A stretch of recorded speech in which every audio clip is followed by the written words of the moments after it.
TL2204, your pageant vlogger host. Subscribe!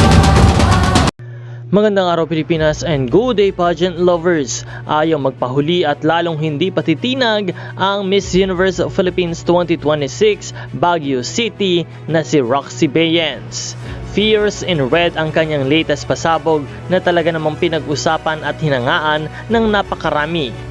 Kitang-kita ang kanyang confidence, elegance at pagiging palaban sa bawat galaw niya sa kompetisyon.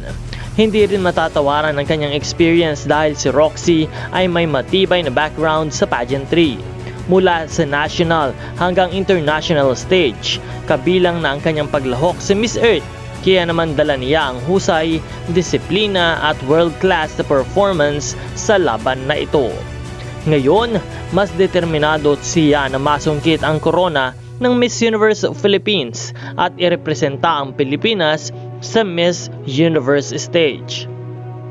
Kaya naman, patuloy natin siyang abangan sa kanyang mga susunod na pasabog mula preliminary competition, closed door interview hanggang sa pinaka-inaabangan nating finals night. Marami pa kami na ihahatid ng mga updates at kaganapan para sa inyong lahat. Kaya huwag kalimutan na mag-subscribe sa channel na ito at manatili na nakaantabay. Maraming salamat sa panonood.